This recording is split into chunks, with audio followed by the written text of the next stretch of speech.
Muslims in China are not like we have in Europe. We are immigrants here in Europe. It's like we newcomers. Chinese Muslims have been in China for 1,300 years. They are part of Chinese society.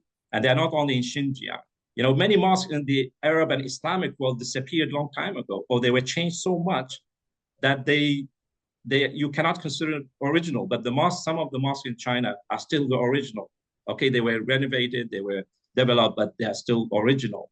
This is world heritage. It's very important. But it also shows you the tolerance and harmony of Muslims because these were preserved. The Muslims in China managed to preserve their faith and their religion and their practice for centuries, and they continue to do that today. All the talk in the West about oppression of Muslims, the Uyghurs, is just pure lies. Nobody has presented any evidence on that.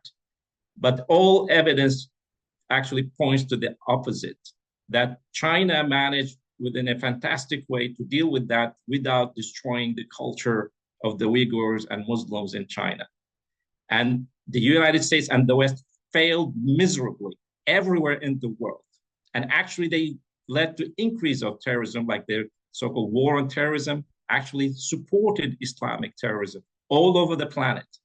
Actually, what China managed to do in Xinjiang and China generally against this problem of terrorism is a classroom example of how to deal with this problem of a real terrorist threat. There was, as you described, there was a real threat of terrorism that today. China is doing the right thing. And every week, if you have noticed, China is winning new friends. The Belt and Road is getting new members. Now we have 152 nations have joined the Belt and Road. The nations who are not in the Belt and Road are a minority now. They are around 40. So that's reality. Reality talks better than the propaganda.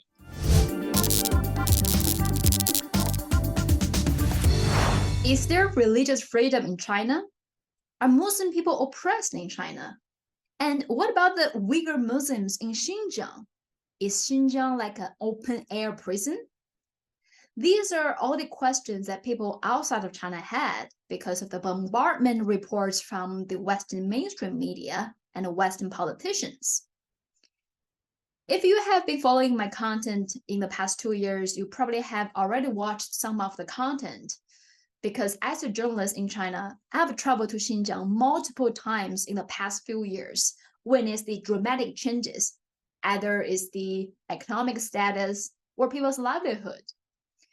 And I encourage you to take a look at those content on my channel, subscribe to my channel, because I've interviewed people from all walks of life in Xinjiang. I've interviewed Uyghur Imam, Hui Imam, Uyghur designer, Uyghur musicians, or just ordinary citizens, villagers, different ethnic groups living in Xinjiang. And all of them have debunked the West's accusations about China. All of them found that the West cares so much about them is so hilarious. I also wrote articles explain the realities in Xinjiang, what really happened in Xinjiang, including the terrorism issue, the economic development, and also the cultures in Xinjiang.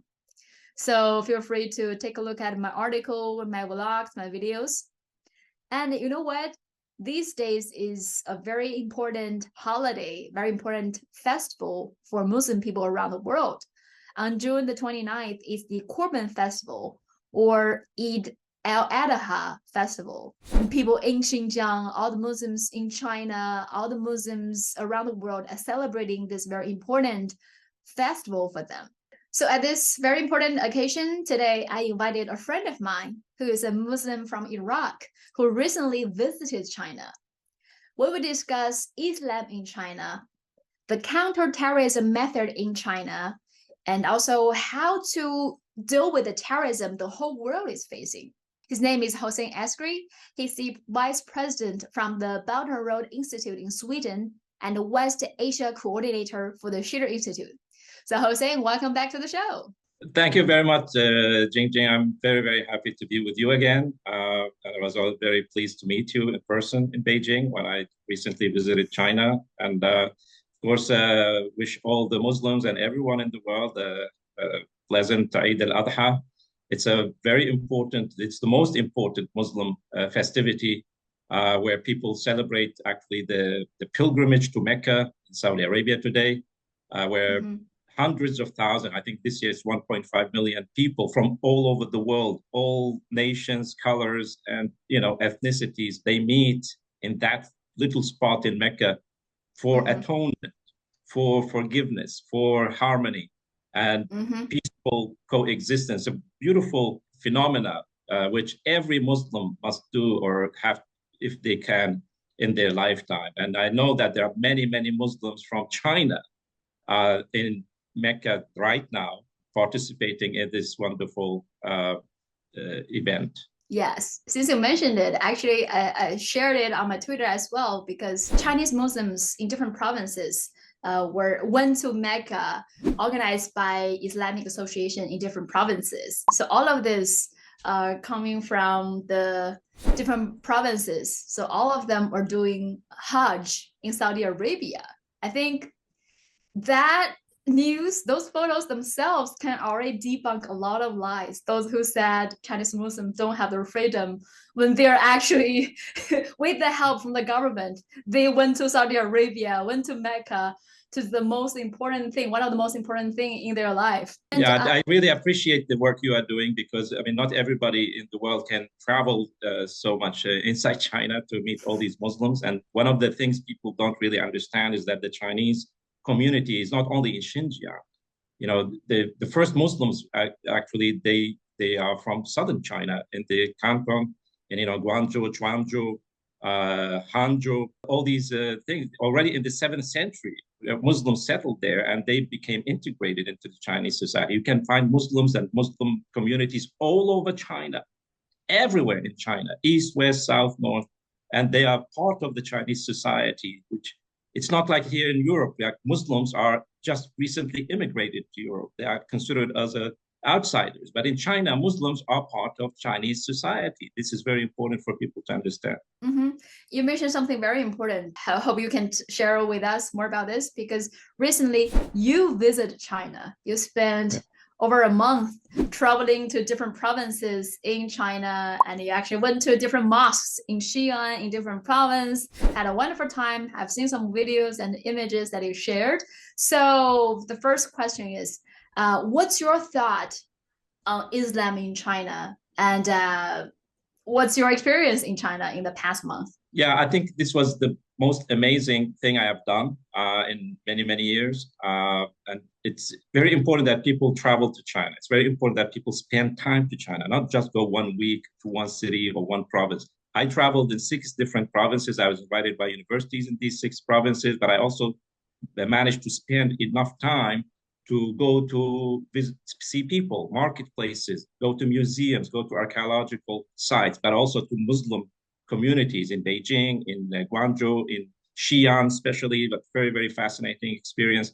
But my impression about China itself, I mean, we know very, very little or nothing about China. Even for myself, I was shocked that China, which I saw in this trip, and I traveled by high-speed train, which is an amazing experience. I thought I knew something about China. I didn't know so much until I went to China. I realized I don't know so much about China. And it's very, very important that we keep that in mind.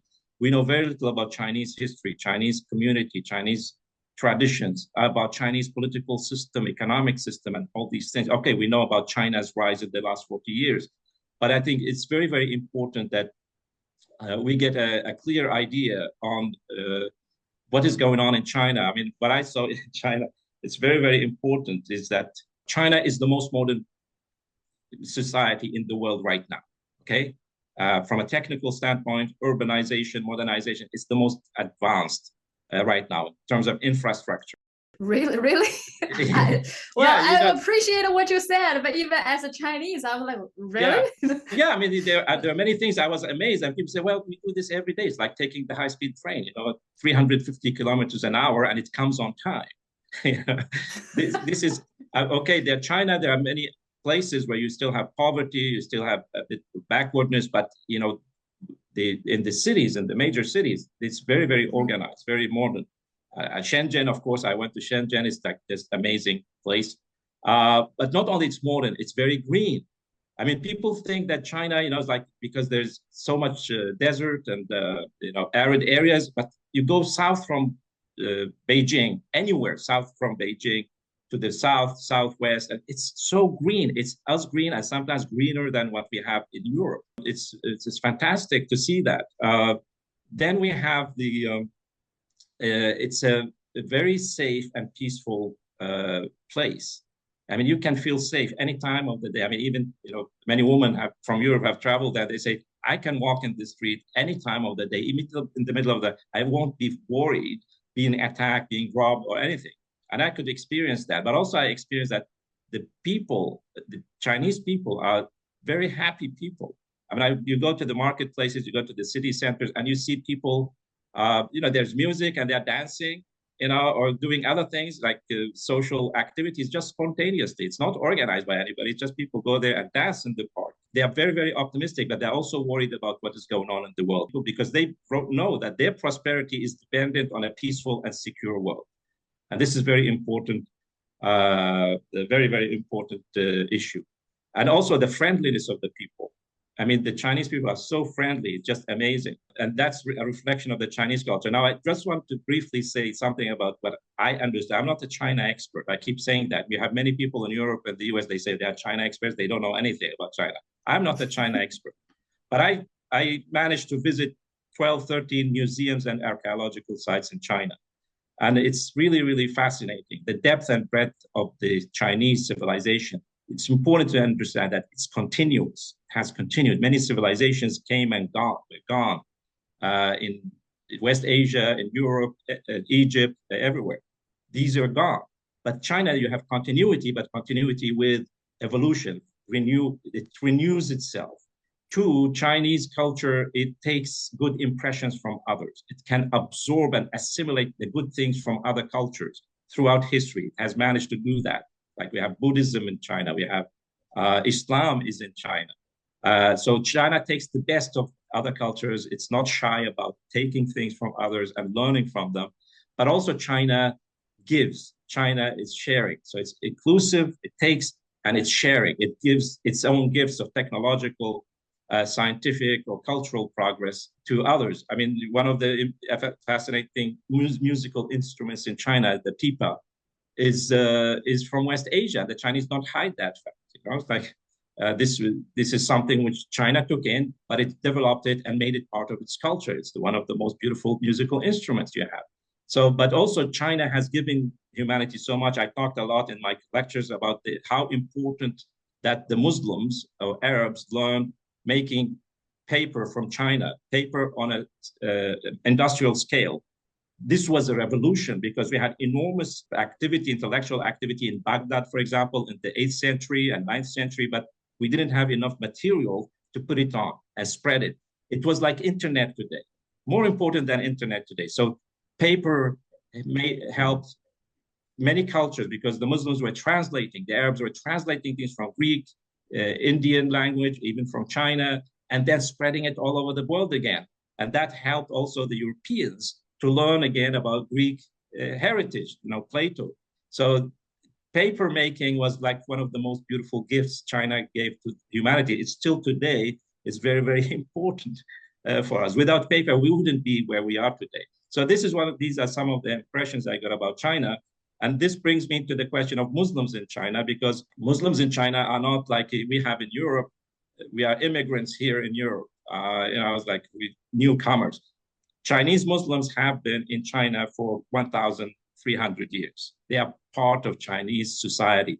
And they're not only in Xinjiang. The first Muslim communities were developed in southern China on the maritime Silk Road. And it was through trade. It was never through invasion. And the Chinese emperors, the Chinese governors of the canton Guangzhou, Guangdong province, you have Zhuangzhou, Hangzhou, these were Muslim centers where the Muslim traders came there and they were welcome. And they could have trade, but also communicate even with emperors about Islam and Islamic. There's a famous dialogue between a Chinese emperor and a Muslim scholar about Prophet Muhammad. So Muslims were assimilated in the Chinese society. but they kept their traditions. This is what's special about China. I said it's continuous culture. It evolves, it takes new impressions, but it's faithful to its original character. And Muslims remain also, they could manage to preserve their religion, their faith, all these centuries. And also the mosques we have in like the mosque in Guangzhou, the Weisheng Mosque, the Xi'an Mosque, other mosques, even in Beijing, I visited, went to Friday prayers with my fellow Chinese Muslims. So it was a very beautiful thing to sit there and pray with the Chinese Muslims. And I could even understand some of the things the preacher, Imam, was saying, because he cited from the Quran in Arabic. It's very beautiful.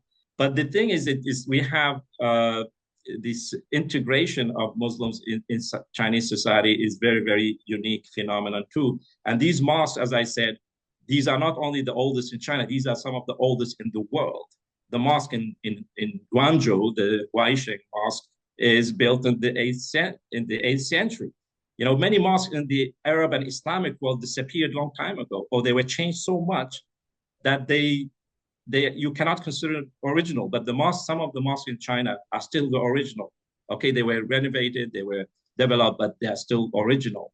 This is world heritage. It's very important. But it also shows you the tolerance and harmony of Muslims, because these were preserved. The Muslims in China managed to preserve their faith and their religion and their practice for centuries, and they continue to do that today. Very well said. And what you said, your observation about experience is really interesting. Because sometimes when I've been here for too long, I probably things are too normal for me that I don't know when someone else came here, they found, wow, thanks for sharing. I was expressing, Chinese people were saying, why are you so shocked? I said, well, this is really shocking for me. You know, it's shocking in a positive sense. Chinese, well, this is normal, you know.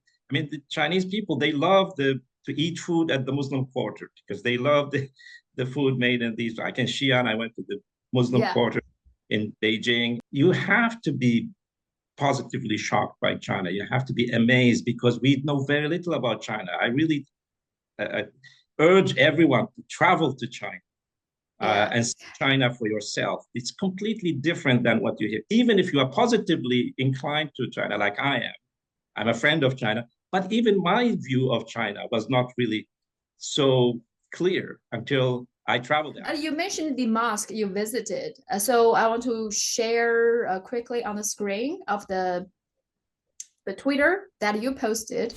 Hello, this is Hussein Askary. I'm talking to you from Xi'an's Grand Mosque, one of the most ancient mosques in China, and been centuries ago and has been preserved all these years. And Muslims have actually practiced their rituals here for centuries, and they continue until today.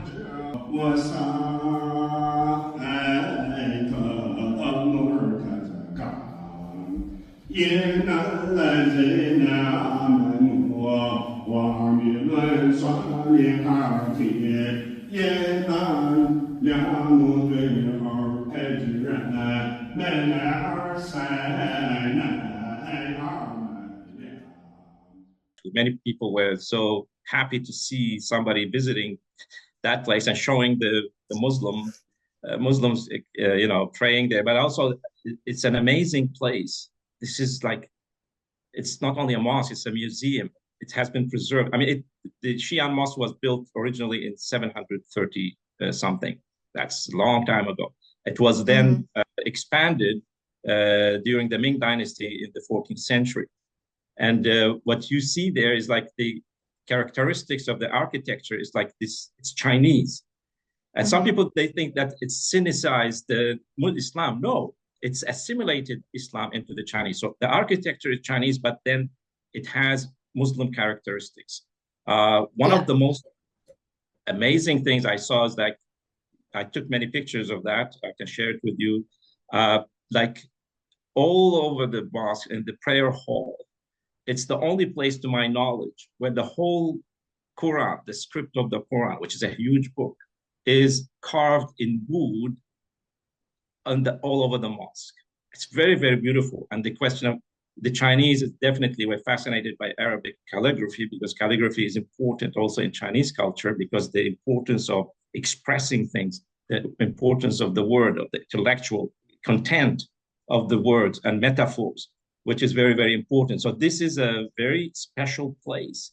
And in the world context, from the standpoint of architecture, I mean, it's a beautiful place from the standpoint of history, from the standpoint of many, many things, but also religion. Because you walk into that place and it's huge. It's right in the center of Xinjiang, but it's very, very big.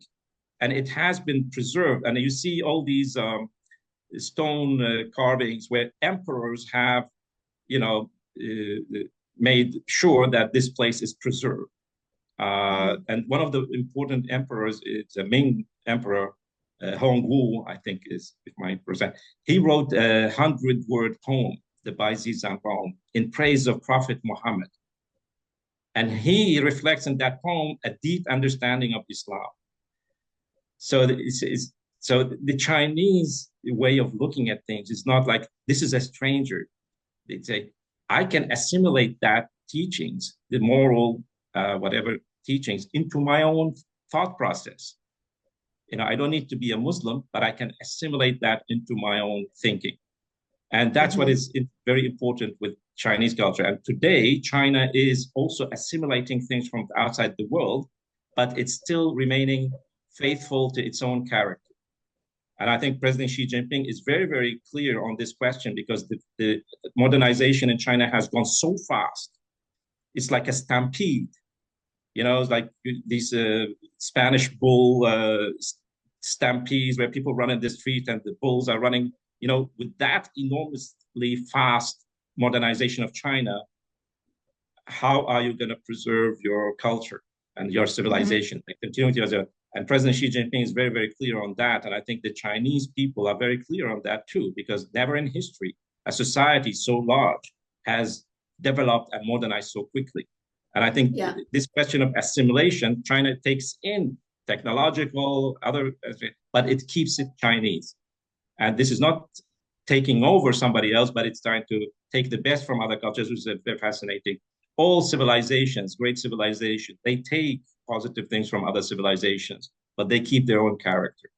Exactly like what you said. I think most Chinese have the same thought. Like here, religiously, we have multiple religions in China: Islam, Christianity, Buddhism, all the religions all exist in China.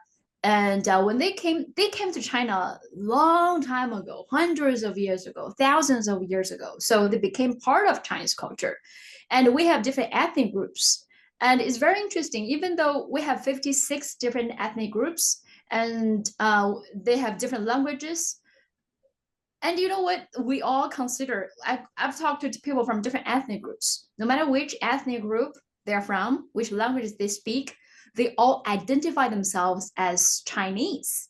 So, and even though they speak Mandarin Chinese is the national language, but that doesn't mean I cannot be, let's say, Tibetan or Uyghur or Hui. That's all me. So, I mean, and in China, if you take a look at Chinese history, during Yuan Dynasty, it was the Mongols that ruled in China. During Qing Dynasty, it's the Manchurians ruling China.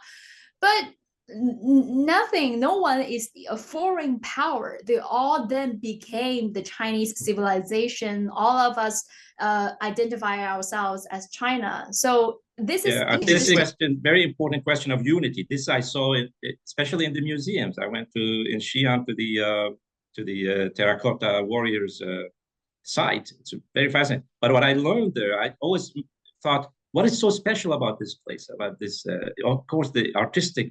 But then I realized that there's a notion of the unity of the Chinese people. Yeah. That's why Chinese people and their leadership are so concerned about the question of separatism. To split the Chinese society, this is the biggest threat to Chinese civilization and to the modern society right now. And I can understand why China is very strong on this question, to stop and not allow this idea of separatism to seep into the Chinese society. Yeah. So since you mentioned the separatism issue, I think we need to address the issue in Xinjiang because the West cares so much about Xinjiang. But,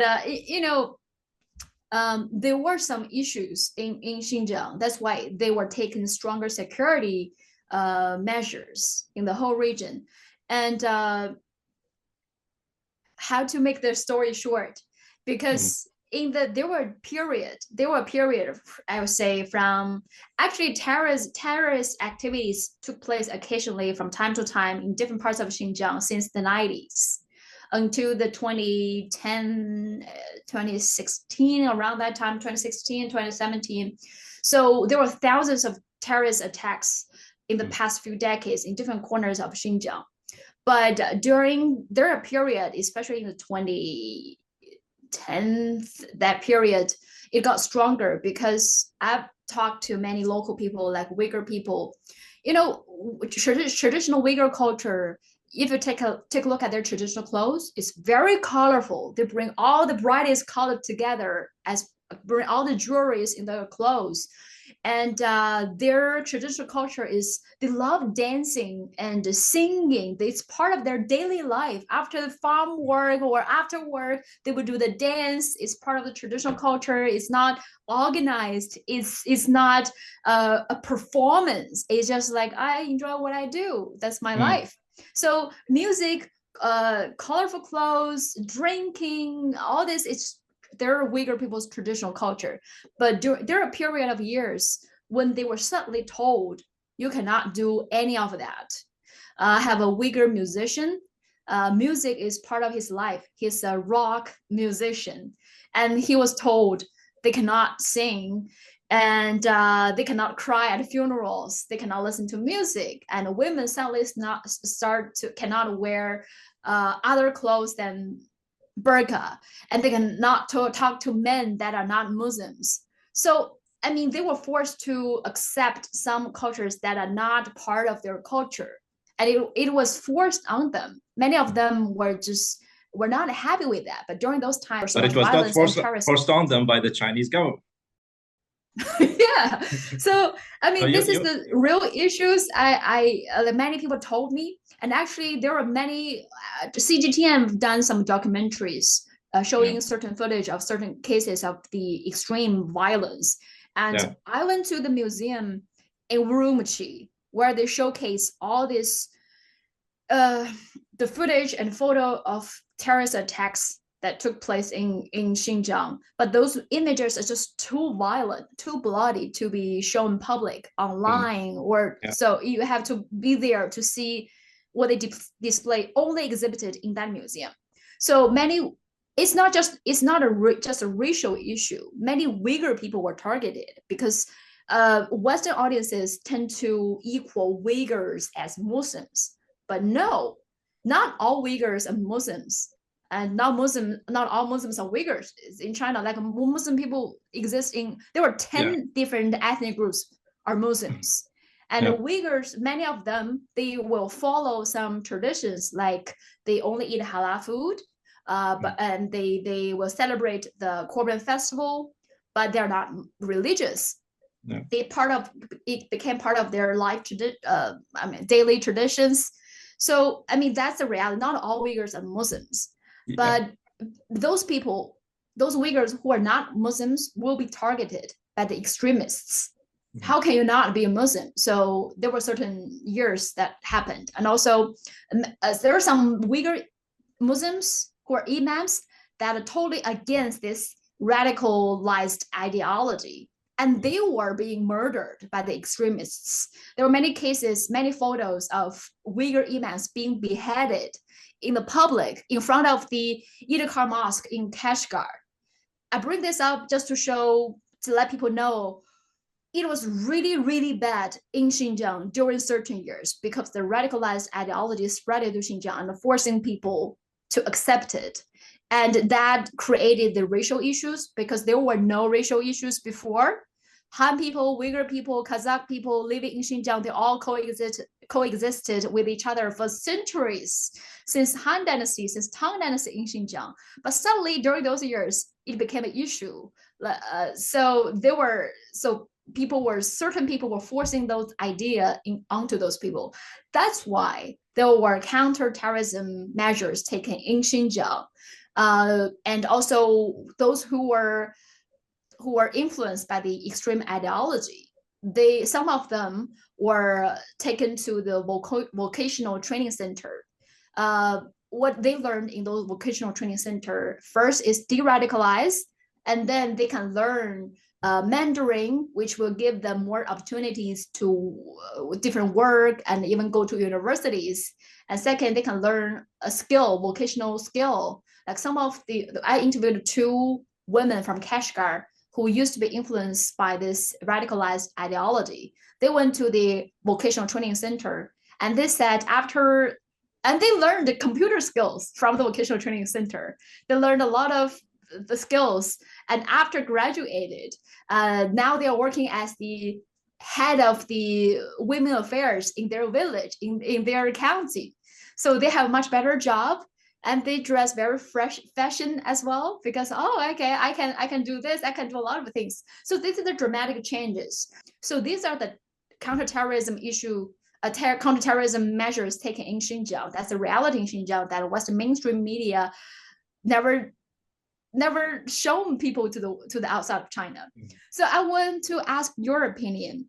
The counterterrorism measures taken in China. What's your thought? And do you think that's a big concern to you as a Muslim? No, on the contrary. Actually, what China managed to do in Xinjiang and in China generally against this problem of terrorism is a classroom example of how to deal with this problem of a real terrorist threat. There was, as you described, there was a real threat of terrorism in the country. People were killed. But then how to deal with it? You have, on the one hand, security measures, which are necessary to take, like any country, to preserve through police, security forces, and so on.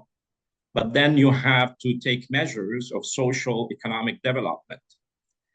This is what has been missing all over the world in dealing with terrorism. What you described in terms of extremism, in terms of terrorism, in terms of forcing people to behave and dress in a certain way. This was not only Xinjiang, this was all over the Muslim world, from Morocco all the way to the borders of China. In the 90s, especially because we have this radicalization movement, which has its background in Western support to Islamic terrorist groups as a tool of geopolitics during the Cold War. I can come back to that question because Islamic radicalism, militancy, terrorism was created by the British Empire and then was adopted by the Americans. And now, until today, the United States and Britain still support certain Islamic terrorist groups. But that's another. But the question is, what China managed to do through these social economic development processes is that you go to the root of the problem, because radicalism targets people who are frustrated, underdeveloped. And when you develop that region with the positive way, and you give their life a meaning in a different sense, then the radical forces will have a difficult time dealing with that. But at the same time, you have to put security measures there to make sure that this does not emerge as a security threat. And all the talk in the West about oppression of Muslims, the Uyghurs, is just pure lies. Nobody has presented any evidence on that. But all evidence actually points to the opposite, that China managed within a fantastic way to deal with that without destroying the culture of the Uyghurs and Muslims in China. And the United States and the West failed miserably everywhere in the world. And actually, they led to increase of terrorism, like their so-called war on terrorism actually supported Islamic terrorism all over the planet. Until recently, now it's stabilizing a little bit, especially with the United States withdrawing from Afghanistan, which is another disaster.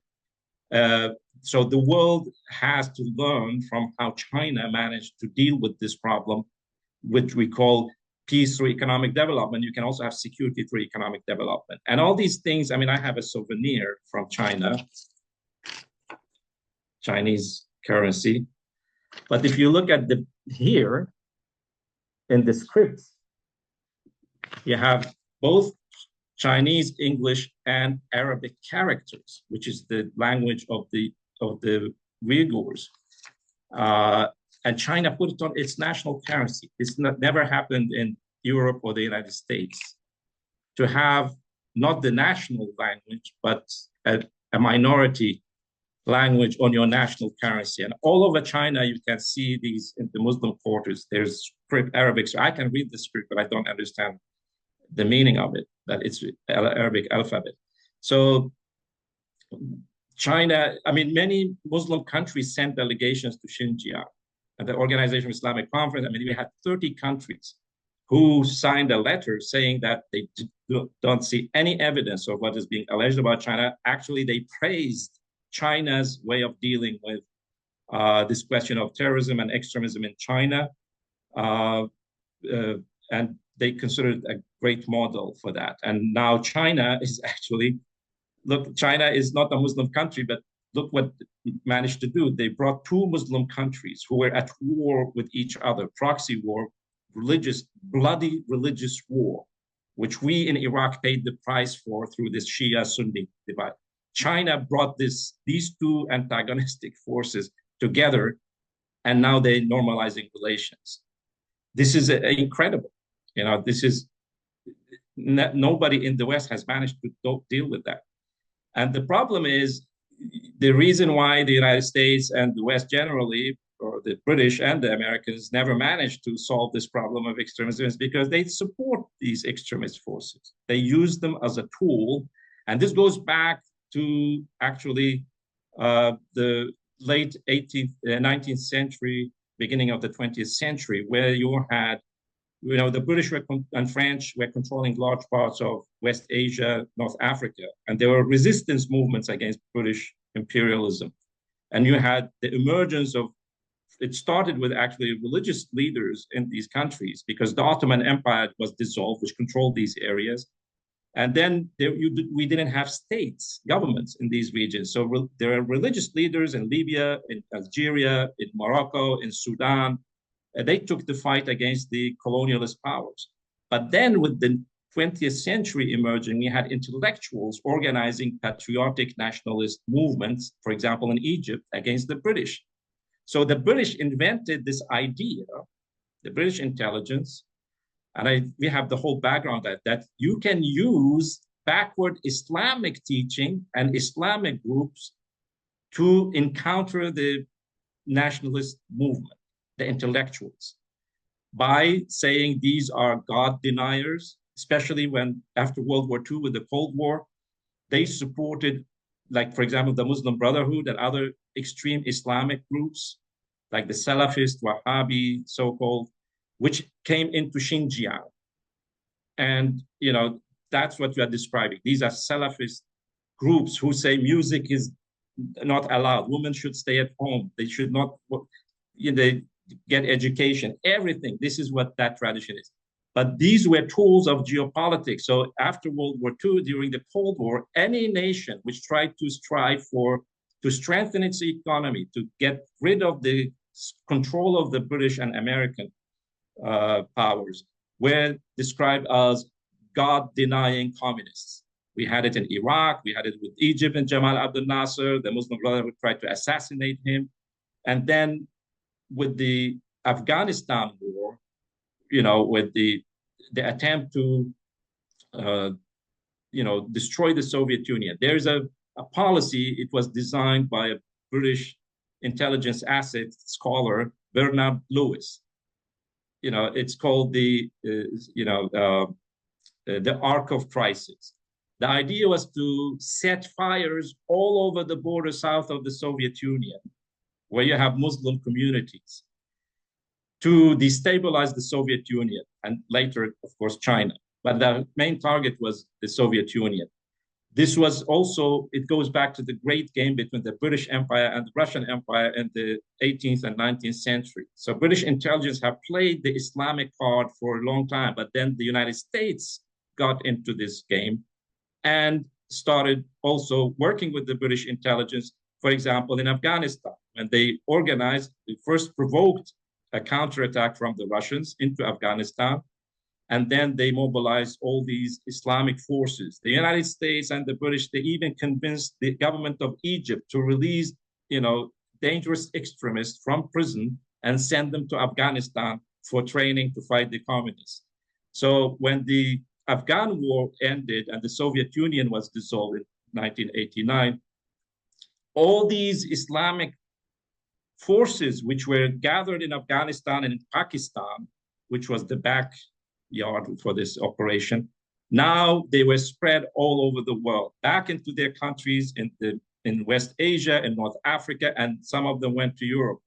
And then we had this new phenomena of Islamic terrorism, al-Qaeda, all these things. I mean, these people, we had a report in 1995 already where we mapped all the terrorist groups in the world, and they had offices in London, including Osama bin Laden's group before it became al-Qaeda. So this was used to destabilize nations who are not following the script of Anglo-American policies.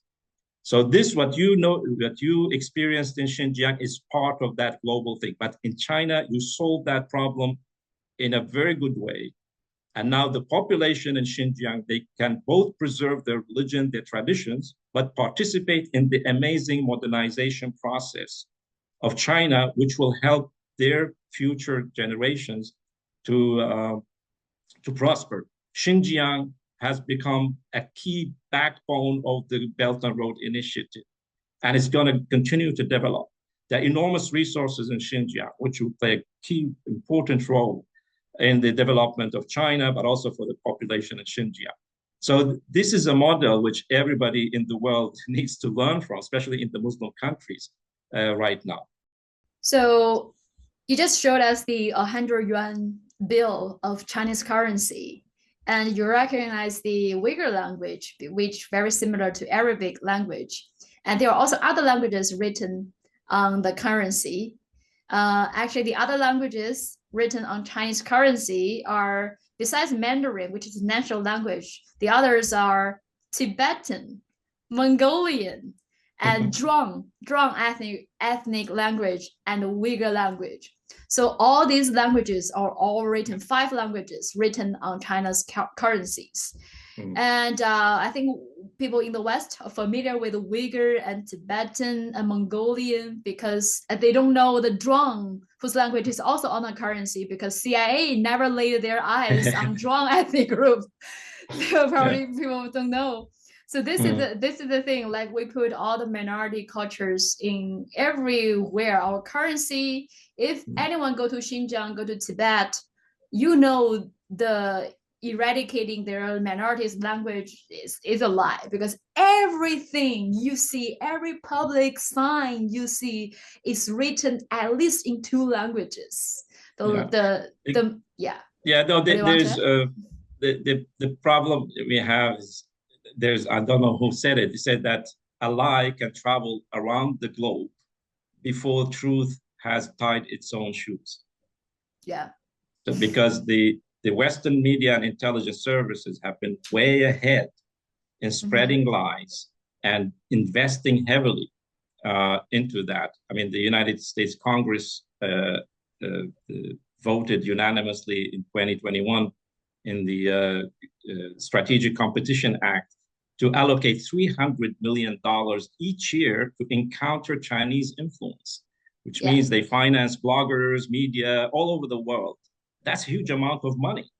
It can buy a lot of pens. It can buy a lot of filmmakers. It can buy a lot of vloggers and all kinds of things.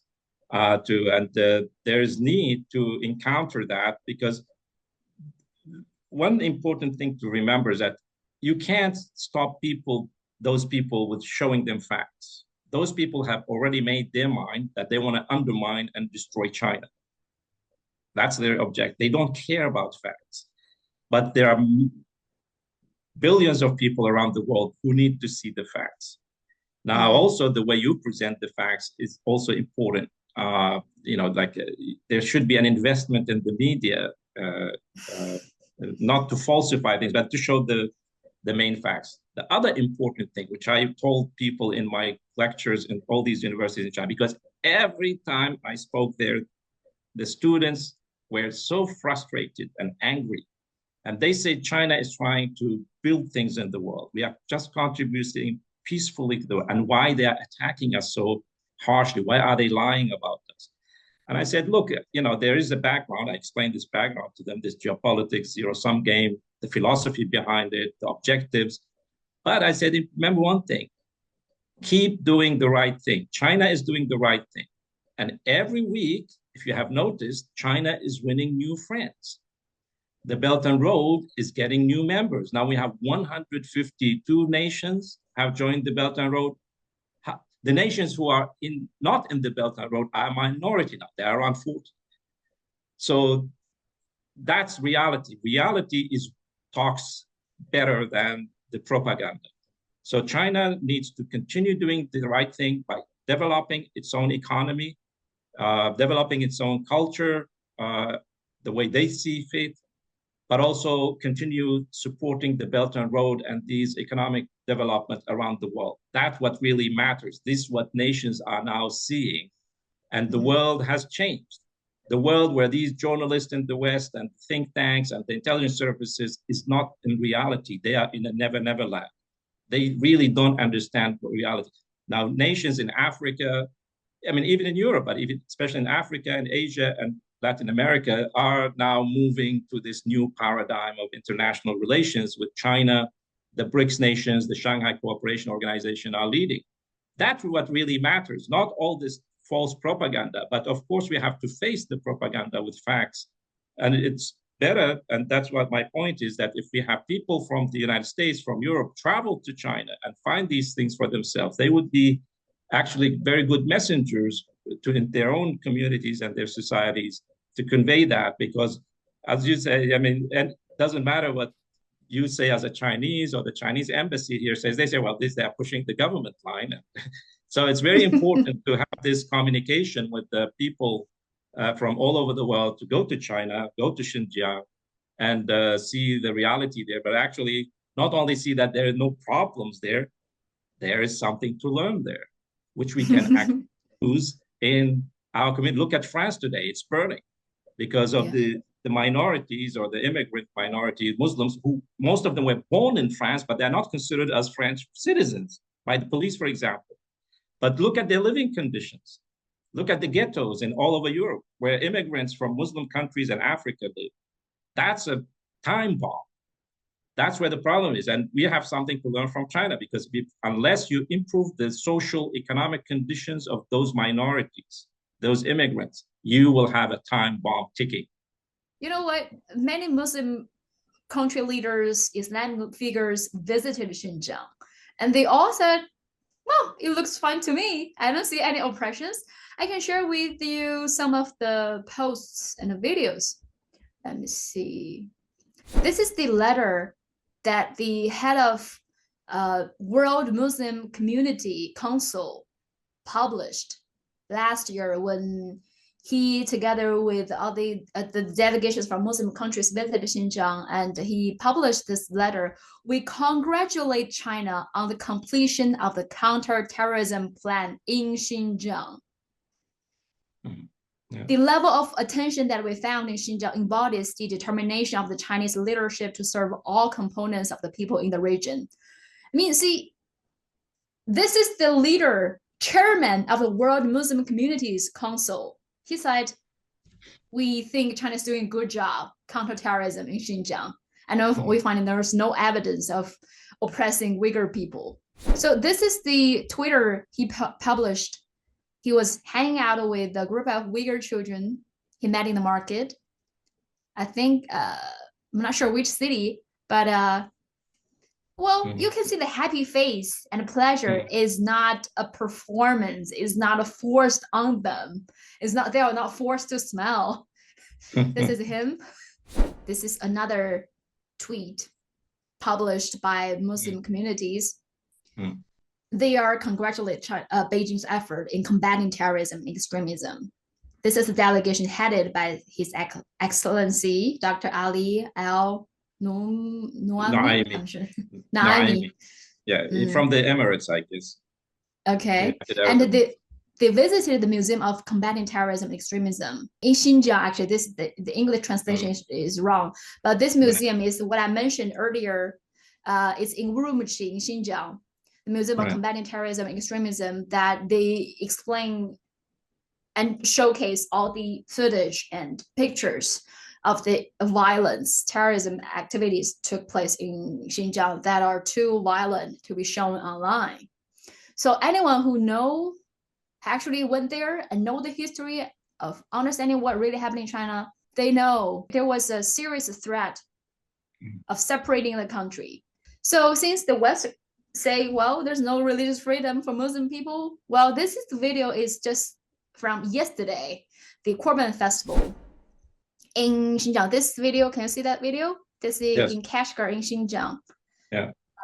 It's about 1 minute. Yeah, that's where they get the sheep for the festival, because it's one of the rituals is to, which has an important. It's like you don't sacrifice human life for belief, because that's what the origin is. Yeah. This footage was just from yesterday in Kashgar, because local people, Uyghurs, are celebrating this religious festival. No, there's no doubt that I saw the Muslims in Beijing. I mean, the mosque was full on Friday prayer. It's good I went there early to find a place, because I can share with you later footage. Speaking of that, this is the mosque in Beijing yesterday, because there are religious activities. Is that playing? Yeah, no. Hundreds of Muslims went to this mosque. China is home to over 20 million Muslims. The majority of Uyghurs and Hui, but there are also together there are 10 ethnic groups in China believe in Islam. This is a mosque in China, like you mentioned. Probably many people outside of China don't know that many mosques in China are in this traditional architecture, Chinese traditional architecture, because they were built hundreds of years ago, sometimes thousands of years ago, and they were part of Chinese culture. So many mosques are designed in this style. Yeah, it shows that the assimilation of Islam into the Chinese culture, that this is not a foreigner, that this is what the Muslims are part of our society, and it's reflected in the architecture. But everywhere you can see inside these mosques reflections of the. This is inside the mosque. They are doing their religious activity. This is the imam. This is the Changying Mosque, which is quite close to where I live. So the majority of group of people are Hui Muslims. Yeah. And one fascinating thing that you discover is not like you have one mosque in every city. It's like you have hundreds of mosques in some cities. And you find mosques in Chengdu, at the end of the Tianfu Boulevard, where the Chairman Mao's statue is. Right behind him, there is one of the ancient mosques in Chengdu, just right there at the Tianfu, I think, called Tianfu Square. But when I asked people, they said, well, which one of them? I asked, where is the mosque? And they say, well, there are lots of mosques. Which one you want to see? So every Chinese city all over China, you have in every city tens of mosques. It's like, and the density of mosques are sometimes bigger than many Muslim countries. Like in Xinjiang, the density of mosques is actually much, much larger than usual, because obviously the Chinese authorities have allowed people to start mosques. That's one of the problems, that if you have mosques that are not licensed, then you don't know what's going on there, and then you get these extremists going there and spreading false teachings of Islam, which are more political than religious. And you are an expert on Belt and Road Initiative as well, so I want people to know that the Western politicians, they targeted on Xinjiang, but they're not just targeting on Xinjiang. They're also targeting China. They are also targeting the whole Eurasia. Because if you look at where Xinjiang located, Xinjiang in the northwest of China, shares the border with 8 countries. And those countries are Russia, Kazakhstan, Kyrgyzstan, Mongolia, India, all these countries. So you know where they are targeting.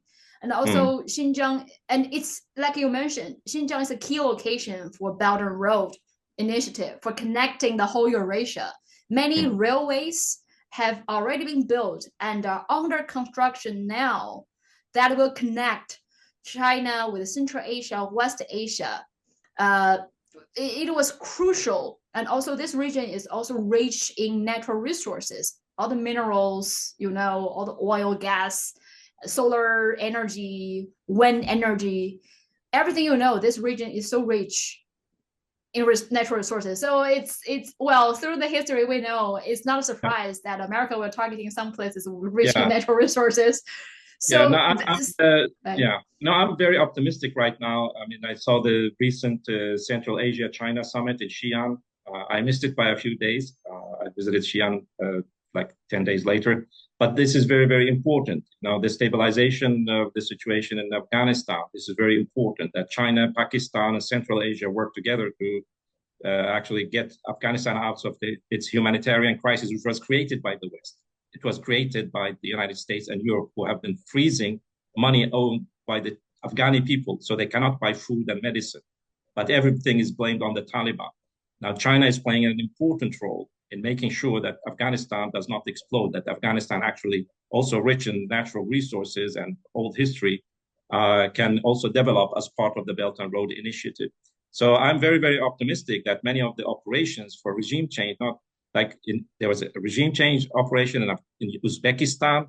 There was recently one in Kazakhstan supported by the West, but all these are being exposed, and nations are realizing that their real, natural geo-economic interest is working with China, but also with Russia, and also with Iran, and so on and so forth. So the Shanghai Cooperation Organization, the Belt and Road Initiative, is creating a completely new dynamic in that region based on economic interest, on dialogue among these nations, and realizing that all these intelligence games directed against China are also directed against them.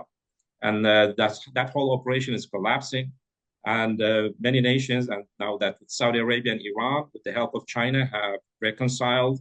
So we will have a landmass from the Pacific in East Asia, China, all the way through the whole of Eurasia, Central Asia, like Russia, all the way to Belarus, but also West Asia, to the Mediterranean, the Gulf, South Asia, Pakistan. Hopefully, Pakistan and India will bridge their differences. So you will have a landmass, a block of geo-economic cooperation, which is also based on history, historical, cultural dialogue. This is very, very fascinating for me. I'm very, very optimistic, although the world is very dangerous.